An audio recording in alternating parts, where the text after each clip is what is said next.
ATM Azharul ইসলামকে ছেড়ে দেওয়া তো ফরজ। এই বৈষম্য থাকবে কোন কারণে? আমরা প্রধান উপদেষ্টার কার্যালয় পর্যন্ত ঘেরাও করার একটা কর্মসূচি দিয়েছিল, তাদের কথা মতোই আমরা এটা তুলে নিলাম। বারবার আপনারা শুধু রেট ঘোরান যে না রেট পাল্টাচ্ছে। ধৈর্যের একটা বাঁধ থাকে, এটা কিন্তু ভেঙে গেলে তখন হিতে বিপরীত হবে। এখনো পর্যন্ত আল্লাহর এক বান্দা মাজলুম পড়ে আছে। যদিও বৈষম্য দূর করার জন্যে এই বাংলাদেশটা ছাত্র জনতা মিলে স্বাধীন করে দিয়ে গেল, আমি 3টা বছর কাটিয়ে আসলাম, তখন নয় বৈষম্য যা ছিল। এখন যারা বের হচ্ছে বড় বড় সন্ত্রাসী, ফাঁসির আসামি, ডাকাত যারা, এই যে সুইডেন আসলাম, আপনারা নাম শুনেছেন কিনা জানি না। টিভি সিনেমা দেখেন, টিভি সিনেমা যারা দেখেন, এখানে সুইডেন আসলাম নামে একটা সিনেমা তৈরি হওয়া আছে, ওনার জীবনী নিয়ে বানিয়েছে। উনি 27 বছর জেলে। নায়ক মান্না, উনি এই সিনেমাটা নায়ক ছিল। আসলাম ভাই, কোনোদিন শুনেছেন না? আজকে শুনলেন, আজকে শুনলেন। তো এই লোকটা আমার সাথে ছিল 3 বছর। ওর যে চেহারা আর ওর যে অ্যাক্টিভিটিস ভেতরে, ওরে দেখলে আপনি এমনি 2 গ্লাস পানি খাবেন। মানে যেই রকম ও সালাম্বা সেই রকম মোটা, আর ভেতরে থেকেই তার রাম রাজত্ব চলে। এই লোকটা 27 বছর জেলে আছে। টপ টেরর বলা হয় না, তার ভেতরে উনি একজন। এরকম ডেঞ্জার রাশও ছিল একজন। এরপরে ভয়ঙ্কর তাজ ছিল একজন। মকিম গাজী, সাইদি সাহেব নাম বলতো না যে মকিম গাজী হাইকোর্ট থেকে পালিয়ে গেছে, এই সেই লোক। আর 46 বছর জেলে আছে। ওনারা একদিন বললাম যে ভাই আপনার কয় বছর জেল? বছর 260 বছর। 260 বছর জেল, আপনি তাও বলছেন? আপনি কবে বের হবেন? হব একদিন। তার মানে ও একদিন বের হওয়ার ধান্দায় আছে। শুনলাম যে তারা এই যে বড় বড় যাদের নাম বললাম সবগুলো বের হয়ে চলে গেছে। এই আগস্টের 5 তারিখের পরে ডক্টর মোহাম্মদ ইউনূস এরা সবগুলোকে ছেড়ে দিয়েছে। কিন্তু যেই লোকটা বৈষম্যের শিকার হয়ে এখনো পর্যন্ত, বিশেষ করে আজ 13 বছর জেলখানায় পৌঁছতেছে বিনা কারণে। কারণ তাকে যে মিথ্যা মামলা দিয়েছিল তারা পালিয়েছে, যে জজ রায় দিয়েছিল সে পালিয়েছে, যে মামলার বাদী ছিল সে পালিয়েছে, যে মামলার আয়ু ছিল সে পালিয়েছে, যে মামলার প্রসিকিউটর ছিল সে পালিয়েছে, পিপি ছিল পালিয়েছে, এমনকি যিনি রাগ করে মামলা দিয়েছিল সেও পালিয়েছে। সেই লোকটা জেলে থাকবে কোন কারণে? আপনি যদি সুইডেন আসলামের মতো ভাইকে ছেড়ে দিতে পারেন। ইয়া আইয়ুহাল্লাযীনা আমানু কুনু কাওয়ামিনা লিল্লাহি শুহাদাআ বিল কিসত ওয়ালা ইয়াজরিমান্নাকুম শানাআনু কওমিন আলা আল্লা তা'দিলু ই'দিলু হুয়া আকরাবু লিত-তাকওয়া ওয়াত্তাকুল্লাহ ইন্নাল্লাহা খাবীরুম বিমা তা'মালুন। সাদাকাল্লাহুল আযীম। আন আবি হুরায়রা রাদিয়াল্লাহু তাআলা আনহু ক্বাল ক্বালা আন-নাবিয়্যু সাল্লাল্লাহু আলাইহি ওয়াসাল্লাম as-sawmu li wa ana ajzi bihi wa ana ujza bihi rawahu ibn Majah। আল্লাহুম্মা সাল্লি আলা মুহাম্মাদ ওয়া আলিহি ওয়া সাহাবিহি ওয়া বারিক ওয়া সাল্লিম। 7 ও 8 নম্বর ওয়ার্ডের উদ্যোগে পাটিকাবাড়ি ইউনিয়ন, কুষ্টিয়া রিবি থানা, কুষ্টিয়া জেলা, বাংলাদেশের অন্যতম একটা জনপদ। বাংলাদেশ জামাত-ই ইসলামী একটা দল, একটা সংগঠন, একটা মাজলুম মানবতার সংগঠন। এটা তাদের উদ্যোগে লিসাইমি ফারহাতান বলা হয়। সিয়াম পালনকারী যারা, তাদের জন্য 2টা খুশির জায়গা আছে, সময় আছে। ফারহাতুন ইনদা ফিতরিহি ওয়া ফারহাতুন ইনদা লিকাই রাব্বিহি। একটা হচ্ছে ফেতের। ফেতেরের এখানে অর্থ 2টা। 1 নম্বরে ফেতের মানে এই যে ইফতার, 2 নম্বরে ফেতের মানে ঈদুল ফেতের, যেটা আমরা আনন্দের সময় পাই। এখানে 2টা, তার ভেতরে প্রথম ফেতেরের অর্থ যেহেতু দুইটা পেয়েছি, তার ভেতরে একটা হচ্ছে ইফতারি সামনে নিয়ে মানুষ যখন বসে সে সময় একটা অজানা আনন্দ, অনির্বচন শোক আল্লাহ মানুষকে দেয়, যেটা এখন আমরা পাচ্ছি। যারা রোজা রাখে না তারা এটা পাবে না। 2 নম্বরে ফিতরিহির অর্থ হচ্ছে যখন ঈদুল ফিতরের নামাজ আদায় করে মানুষ বাড়িতে যাবে, নবীজি বলেন সে যেন বেগুনা ব্যক্তির মতো হয়ে গেছে, যদি তার সিয়াম রোজা কবুল হয়ে থাকে। 2 নম্বরে লিকাই রব্বিহি, আল্লাহর সাথে যখন সাক্ষাৎ হবে সেই সময়, যেহেতু সেই সময়টা এখন আমাদের জীবনে আসে নাই, আমরা প্রথমটা অলরেডি পেয়েছি, আর 2-3 দিনের ভেতরে আর একটা পেতে যাচ্ছি। সুতরাং এই গুরুত্বপূর্ণ সময়ে যারা এই আয়োজনে আঞ্জাম দিয়েছেন তাদেরকে ওয়েলকাম জানাচ্ছি, ধন্যবাদ জানাচ্ছি, শুকরিয়া জানাচ্ছি তাদের। মাজিলা 7 এবং 8 নম্বর ওয়ার্ডের পাঠিকাবাড়ি ইউনিয়ন, এটা যে রেকর্ড হচ্ছে, তো এই জন্যে আপনাদের জন্য আমি দোয়া করছি। আল্লাহ রাব্বুল আলামিন পাঠিকাবাড়ি ইউনিয়নকে, বিশেষ করে বাংলাদেশ জামাতি ইসলামী, তাদেরকে দ্বীনের খাদেম হিসাবে আল্লাহ যেন কবুল করে। মাহফিলের সম্মানিত সভাপতি মনে হয় মুরব্বী, 2 জন, আতিয়ার রহমান সাহেব এবং আসমত আলী সাহেব, 2 জনকে শুকরিয়া আদায় করছি এবং তাদের হায়াতে তাজ্জেবা সিহাতে কল্যাণ কামনা করছি। আমার ডান পাশে যিনি বসে আছেন আমাদের এলাকার সর্বজন শ্রদ্ধাভাজন ব্যক্তি এবং প্রবীণ মানুষ একজন, জনাব হারেস মুন্সি, আতাল আল্লাহু উমরাহু ওয়া বারাকাল্লাহু ফি হায়াতি। সম্মানিত উপস্থাপক ডক্টর ইব্রাহিম খলিল। বাম পাশে বসে মাওলানা ইয়াসির আরাফাত জিহাদি, বাংলাদেশ জামাত ইসলামী কুষ্টিয়া জেলার ওলামা বিভাগের সম্মানিত সেক্রেটারি।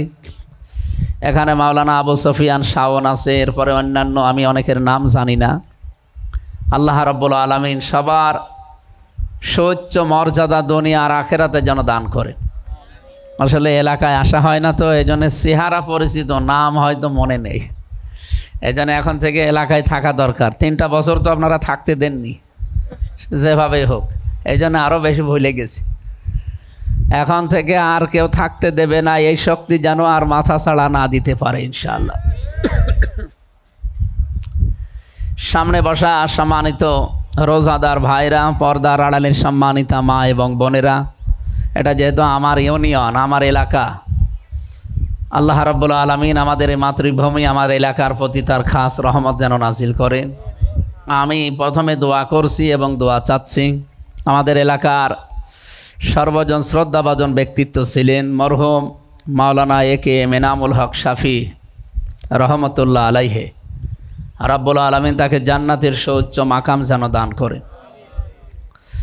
এই গ্রামে হয়তো শ্রদ্ধাভাজন বড় ভাই মাওলানা ইব্রাহিম খলিল মুজাহিদের বাড়ি, আল্লাহ তাকেও হায়াতে তাজ্জেবা দান করুন। অন্যান্য আলেম মাওলানা মশিউর রহমান মনে হয় এই গ্রামে বাড়ি, আরও আছে। আমি আসলে এলাকায় আসা হয় না, 1, 2 নম্বরে ঢাকা কেন্দ্রিক থাকার কারণে আমি অনেককে খালি ওই নামে 2-1টা চিনি। সে আমি মশিউর ভাইকে মনে হয় কোনো দিন দেখিনি, অথচ আমার এই 1 গ্রাম বড়ই বাড়ি। আমরা সামনে বছর এই নভেম্বর না ডিসেম্বরে যেন একটা মাহফিল নিয়েছে, এখান থেকে পর্তুগালে একটা ভাই থাকে না এই গ্রামের, আব্দুল আলী ওনার নাম, এই মাসিলায় বাড়ি, মামুন, ডেনমার্কে, উনি একটা মাহফিল নিয়েছে। ওই দিন আরও মন খুলে তাফসির করবো ইনশাআল্লাহ। আজকে আপনাদের রমজানের বিষয় দিয়েছেন, যেহেতু আমরা রমজান সম্পর্কে কিছু কথা শুনতে চাই। সিয়াম শুনলেন, আপনি কোনোদিন শুনেছেন সিয়াম আর সাওম এই 2টা শব্দ কি আজকে শুনলেন না এর আগেও শুনেছেন? সিয়াম আর সাওম কি এক জিনিস? না। আপনি বলতে পারবেন আলাদা আলাদা? পারবেন। এখানে আমরা যারা আছি কেউ সিয়াম আর সাওমের পার্থক্য অনেকেই জানি না। সিয়াম এটা ধারাবাহিক কন্টিনিউ আসতে থাকে, একটার পর একটা আসবে। আপনি হায়াত পেলে আগামী বছর আবার সিয়াম পাবেন, কিন্তু সিয়ামকে সাওম করার জন্য 4টা শর্ত মানা লাগে, ওইটা কঠিন।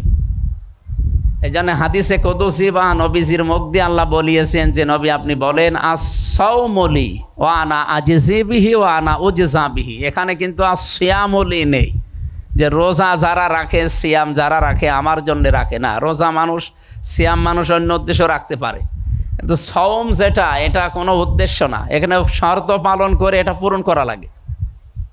আমি আশা করছি কথা বুঝতেছেন। আপনারা গ্রাম্য মানুষ, মাঠে খাটা মানুষ, সেই গরু যেমন ওই যে কি দিয়ে বোঝানো লাগে, আমাদের আবার যেন বুখারী শরীফ কোরআন শরীফ বাদ দিয়ে ওইটা হাতে না নেওয়া লাগে। বুখারী শরীফ এটা আপনি বোঝেন, এটা হাদিসে কুদসি, তার মানে আল্লাহর কথা সরাসরি উনি বলতেন, তিনি না বলে রাসূলুল্লাহকে দিয়ে বলিয়েছেন। এটার নাম হাদিসে কুদসি। এইটার বর্ণনা সৌমলি, রোজা আমার জন্যে। রোজা কার জন্যে? আমার জন্যে। ওয়ানা আজিজি বিহি ওয়ানা উজজা বিহি, দুইটা বর্ণনা আছে। আমি নিজে হয় পুরস্কার দেব অথবা আমি নিজেই পুরস্কার হয়ে যাব। সুবহানাল্লাহ। তাহলে সিয়ামকে সওম করা লাগে কয়টা শর্ত মেনে?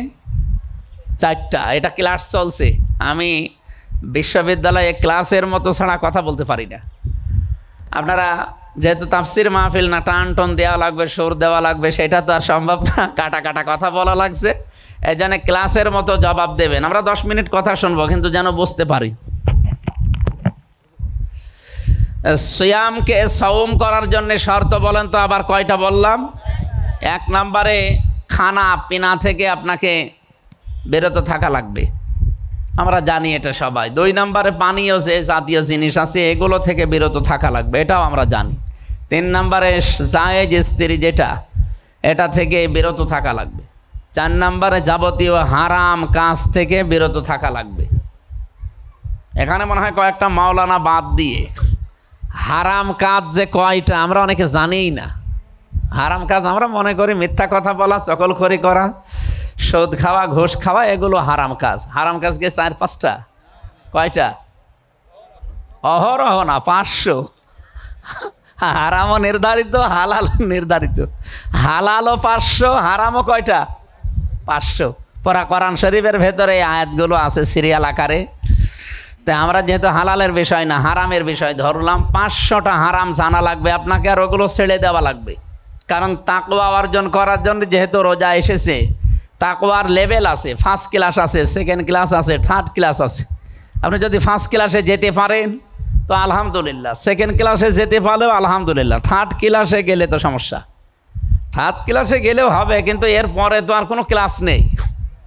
বাংলাদেশের শিক্ষা ব্যবস্থায় ক্লাস শ্রেণী বিভাগ আপনি দেখবেন 3টা, 1 থেকে 5 পর্যন্ত একটা, আর 6 থেকে ইন্টার পর্যন্ত একটা, এরপরে বিশ্ববিদ্যালয়ের লাইফ একটা।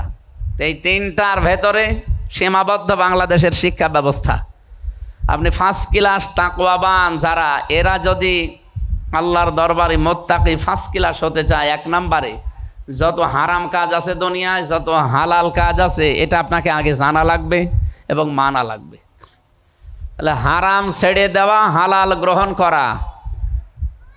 আমা আতাকুমুর রাসূলু ফাখুযুহু আমা নাহাকুম আনহু ফান্তাহু, এই আয়াত তার প্রমাণ। যেটা দিয়েছে নবীজি আঁকড়িয়ে ধরো, যেটা নিষেধ করেছে ওটা ছেড়ে দাও, এটার নাম ইসলাম। এখন কেউ যদি না বুঝে হারাম কাজ কেউ করে, হালাল ছেড়ে দেয়, সেটা আলাদা একটা গুনাহ হবে। কিন্তু কেউ জেনে শুনে যদি কোনো হারাম কাজে আঞ্জাম দেয়, ওর ঈমান চলে যাবে। এখানে আমরা যারা বসে আছে, আমার মাথায় সুন্দর টুপি যতই থাক, বলেন তো এখানে আমরা এই যে আজ 26 দিন 27 দিন রোজা রাখছি, আমরা কেউ গীবত করি না এমন মানুষ এখানে আছে?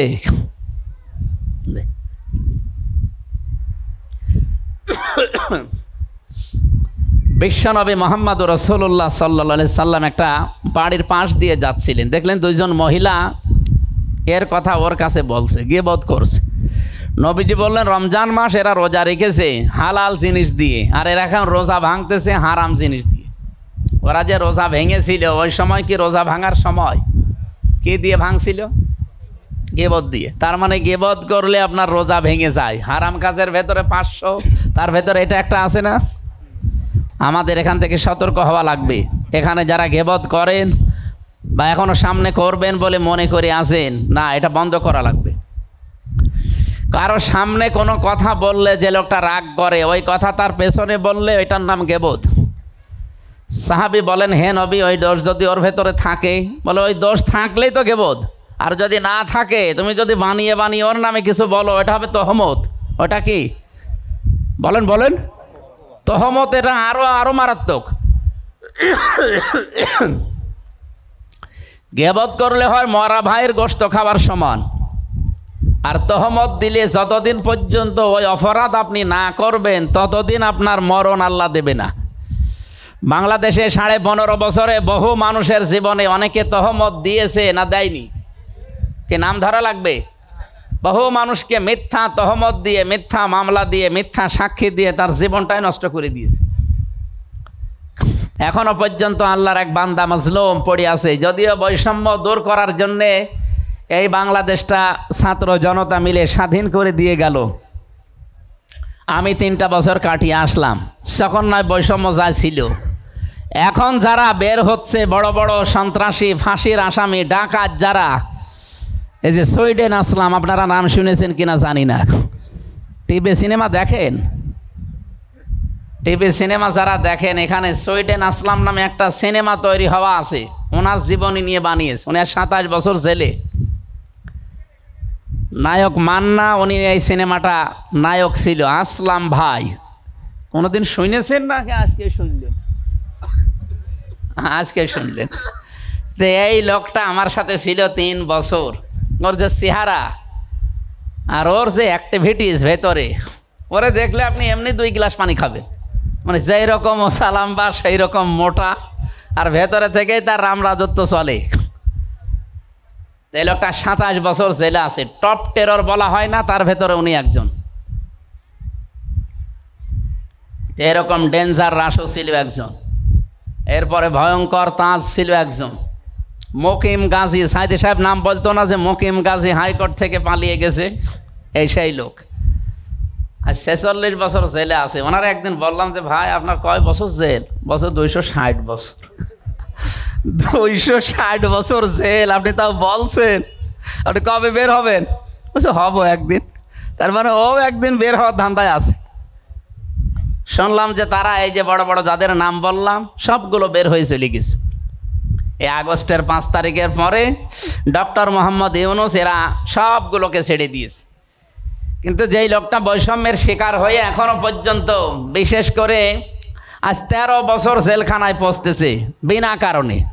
কারণ তাকে যে মিথ্যা মামলা দিয়েছিল তারা পালিয়েছে, যে জজ রায় দিয়েছিল সে পালিয়েছে, যে মামলার বাদী ছিল সে পালিয়েছে, যে মামলার আয়ু ছিল সে পালিয়েছে, যে মামলার প্রসিকিউটর ছিল সে পালিয়েছে, পিপি ছিল পালিয়েছে, এমনকি যিনি রাগ করে মামলা দিয়েছিল সেও পালিয়েছে। সেই লোকটা জেলে থাকবে কোন কারণে? আপনি যদি সুইডেন আসলামের মতো ভাইকে ছেড়ে দিতে পারেন, এটিএম আজহারুল ইসলামকে ছেড়ে দেওয়া তো ফরজ। এই বৈষম্য থাকবে কোন কারণে? আমরা প্রধান উপদেষ্টার কার্যালয় পর্যন্ত ঘেরাও করার একটা কর্মসূচি দিয়েছিল, তাদের কথা মতোই আমরা এটা তুলে নিলাম। বারবার আপনারা শুধু রেট ঘোরান যে না রেট পাল্টাচ্ছে।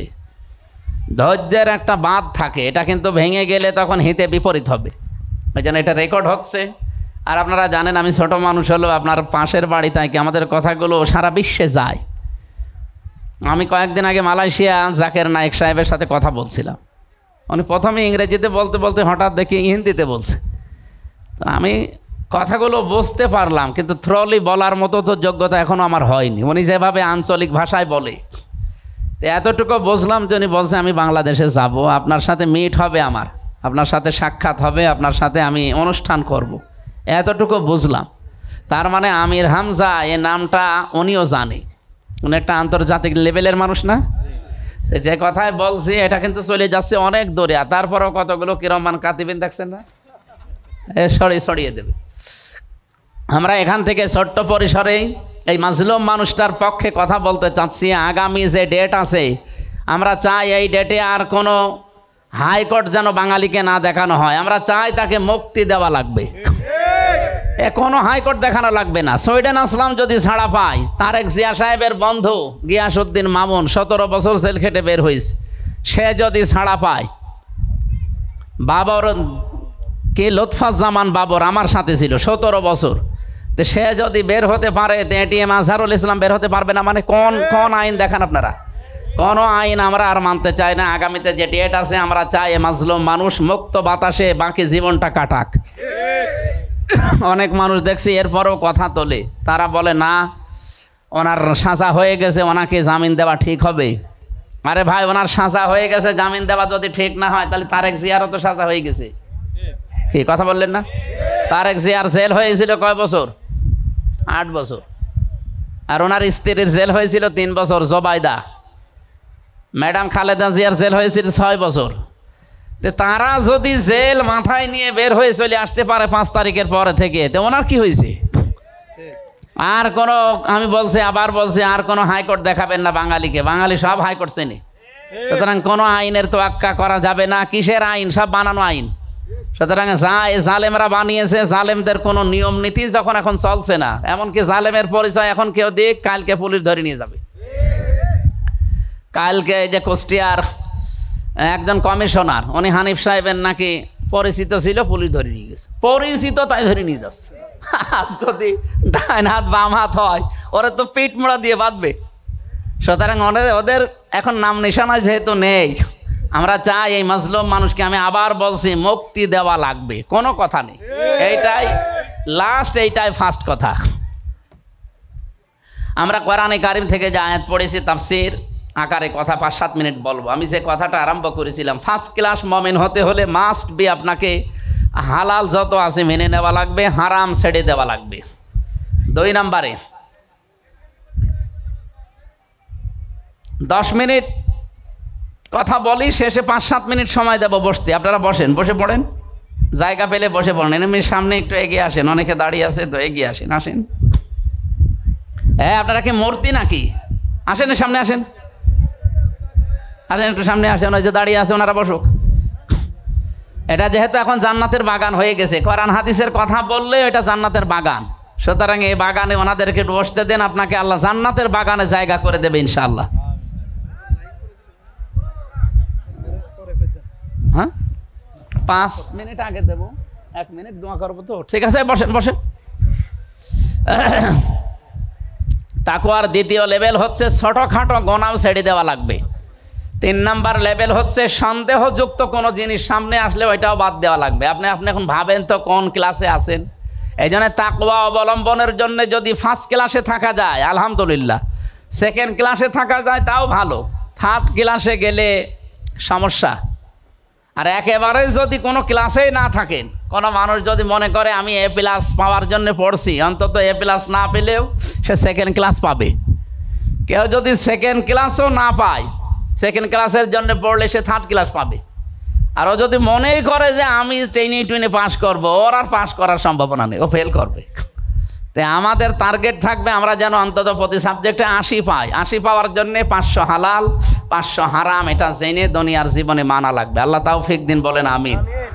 যারা এই যে না জেনে ভুল করেন তাদেরটা আলাদা বললাম, আর জানার পরে যারা আমরা ভুল করি, এখানে যারা আছি হাজারো মানুষ, আমরা বহু মানুষ জেনে শুনে আমরা সুদের টাকা অলরেডি এখন ছড়িয়ে দিয়েছি, অথচ আমাদের মুখে দাঁড়িয়ে আছে, মাথায় টুপি আছে। না, এটা বন্ধ করা লাগবে ভাই। আপনি নিজেকে কন্ট্রোল করবেন, এই তাকওয়ার মাস এসেছে এই কারণে। আপনার স্ত্রীর সাথে দরকার হয় পরামর্শ করেন যে দেখো এভাবে তো চলতে পারে না,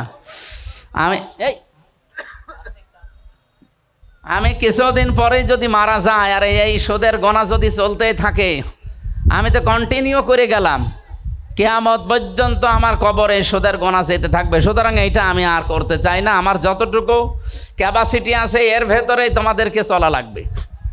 কারণ আমার অপরাধের, আমার গোনা একটাও তোমাদের বহন করা তোমরা করবেও না, আর এটা সম্ভব না। কেউ কারো বোঝা বহন করবে কিয়ামতে? ফালা তাজিরু ওয়াজিরাতুন বিজরা উখরা, কেউ কারো বোঝা বহন করবে না।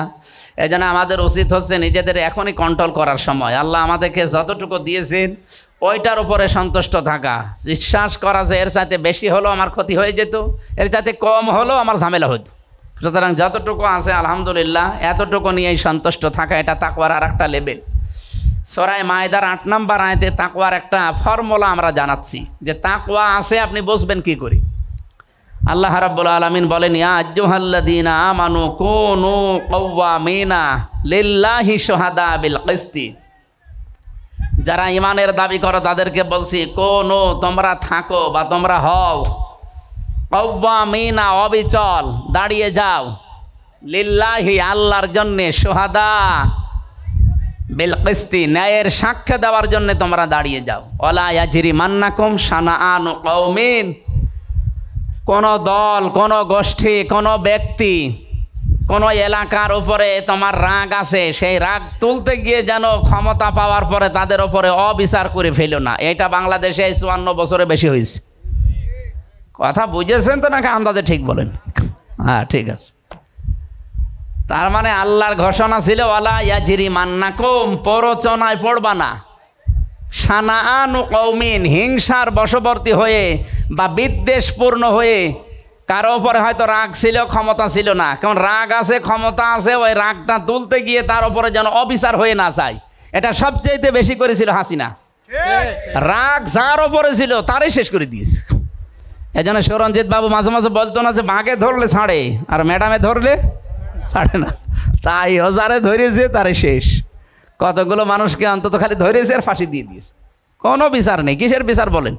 বিচার যে ছিল নাই 15.5 বছর, এটার প্রমাণ তো আমি নিজে। মিথ্যা একটা জিনিস দিয়ে 3টা বছর আটক করে আমার জামিনও দেয়নি, অথচ মামলা আগস্টের 5 তারিখের পরে শুধু তুলতে দেরি, জামিন না, পুরা খারিজ করে দিয়েছে। তার মানে যা বোঝা যাচ্ছে পুরাটা ছিল ওদের বানোয়াট, বানানো নিয়ম নীতি।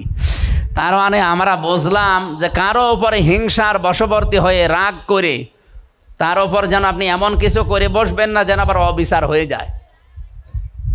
এ দিল ন্যায় বিচার কায়েম করো। এই যে ন্যায় বিচার কায়েম করো, এ কথা কার? এটা তো ফেরেশতারা করবে নাকি বলেন? উনি যে 6টা শর্ত বলছিলেন, 5 নাম্বার ইকামাতুল কোরআন, কোরআনকে দাঁড় করানো, কায়েম করা। কোরআন এই দেশে যতদিন কায়েম না হবে ততদিন পর্যন্ত আপনি ন্যায় বিচার কায়েম করতে পারবেন। হ্যাঁ, বলতে পারবেন। আমাদের গ্রামে একটা জেনার ঘটনা ঘটেছিল, ব্যভিচার। এটার আমি প্রায় জেলে যাওয়ার আগে মনে হয় সেই 19 না 20 সালে রায় দিয়েছিলাম একটা ফতোয়া। আমি যেন মুফতি পড়েছি, আমার কাছে ফতোয়া চাই। এখন অনেক ফতোয়া দিলাম যে এই আছে জেনার বিচার, এই এখন যদি ওইটা আমি নিজেই কার্যকর করতে যাই, তার পরের দিন তো আমারই সঙ্গে স্যার করবে, কারণ আমার পেছনে কোনো ব্যাকআপ আছে। এ দেশ চলছে মানুষের তৈরি করা আইনে। এখন যে চুরি করেছে, কোরআনের নিয়ম আস-সারিকু ফাকতাউ আইদিয়াহুমা, তার হাত কেটে দাও। বলেন আমি এখন মুফতি সাহেব ফতোয়া দিলাম, কোরআন দিয়েছে, হাত কেটে দাও, আমার পরের দিন হাত থাকবে? আমার তো হাত থাকবে না। জেনার বিচার করলে ওরে সঙ্গে স্যার না, আমার সঙ্গে স্যার করবে, পরের দিন ধরে নিয়ে যাবে। আমার যেদিন বাড়ি থেকে যে ডাবিরা ভিটা থেকে নিয়ে যাচ্ছিল ওই 20 সালে, ওই সময় নিয়ে যাওয়ার সময় 1 কিলো মতো গেছি আমরা, মনে হয় অবদা পার হয়েছি। আমি পুলিশকে জিজ্ঞাসা করলাম যে কোথায় নিয়ে যাচ্ছেন? আমার তো ইবি থানা। ইবি থানায় যাবেন নাকি সদর থানায়? বলছে না, আপনি চুপ করে বসে থাকেন, আপনার তো চোখ বান্ধা আছে, আপনার দেখা লাগবে না। আমি বললাম কোন জায়গায় এটা? ওনারা একজন বললো যে এটা একটা ব্রিজ। তার মানে বুঝলাম যে এটা অবদা। তার মানে ওখান থেকে নিয়ে গেল প্রথমে চোর হাসে যে বসে চোখ খুলে দেয়। চোখ খুলে দেয় বলা লাগবে, খুলে দেন। চোখ খুলে দেখলাম যে চোর হাসে বিমান মোড়। এখান থেকে আমি বললাম তো সদর থানা পাশে। বলছে না, আমরা এসেছি ঢাকা থেকে। নিয়ে গেল ঢাকায়। কোন জায়গায় নিয়েছিল প্রথমে তো জানি নাই, পরে শুনলাম যে ডিবি অফিসে।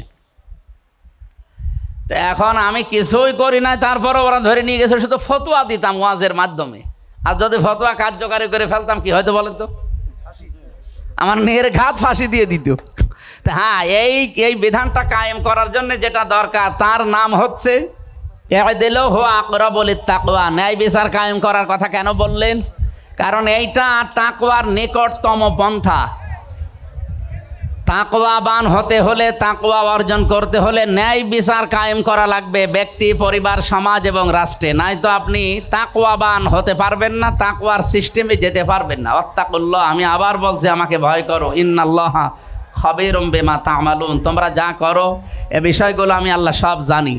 আল্লাহ রাব্বুল আলামিন তাকওয়ার উচ্চ লেভেল এটা, যেহেতু এই লেভেলে আসার জন্য আমাদেরকে ন্যায় বিচার কায়েমের পন্থায় থাকার তৌফিক দান করুন, আমিন। আপনাদের সভাপতি যিনি আছেন ওনার একটু সালাম দিক, এরপরে আমরা যেহেতু আর 5-6 মিনিট আছে মোনাজাত করবেন ইনশাআল্লাহ।